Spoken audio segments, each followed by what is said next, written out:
Robert Downey Jr. as Iron Man was the most important character in the entire MCU from its very inception. In fact, it was his performance as Iron Man in the first movie that led to Disney betting big on the cinematic universe, with him as the focal point of the franchise. Who can forget that very first post-credit scene in The Incredible Hulk? What if I told you we were putting a team together?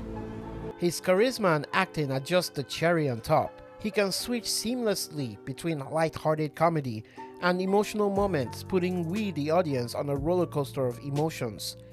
His acting is so good, it pretty much looks like he's just freestyling the whole thing.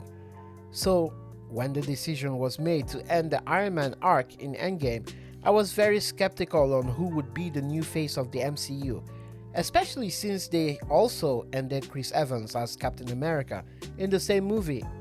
To make things worse, we unfortunately lost the much-loved Chadwick Boseman as Black Panther when he passed away due to illness the next year. So, the MCU had this huge hole to fill. Hey, phrasing! And we can see that almost immediately because the next movie, just 3 months after Endgame, Spider-Man Far From Home came out. And I'll tell you, it was one huge homage to Robert Downey Jr. as Iron Man.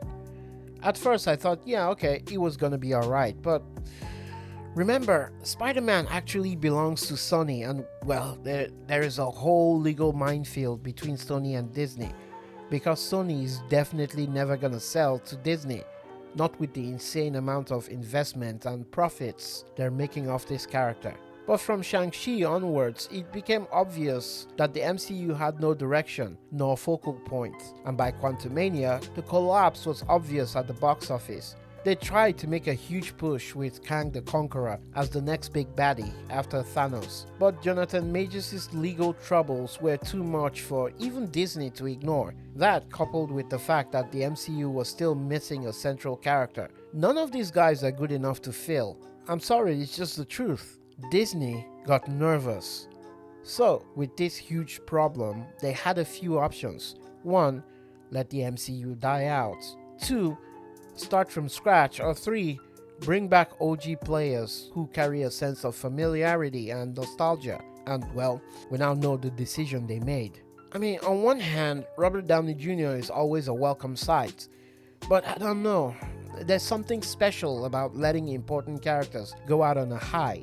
I feel the same way about the Wolverine. Yeah, it was awesome to see these two guys together, but Logan was such an important movie, it kind of destroys the two wonderful movies we had with them, turning them into canons. I mean, think about it. What are the stakes? Are there any more stakes? The emotions we got from these two movies, are they for nothing? It kind of reminds me of the comedic characters from the Fast and Furious franchise who keep coming back to life whenever convenient. What about you guys? What are you thinking? Good move or just tedious and repetitive? Let me know in the comments. Thanks for watching. Please like the video, and if you haven't, kindly subscribe to the channel and hit the bell icon so you don't miss future videos and important updates. Have a great day.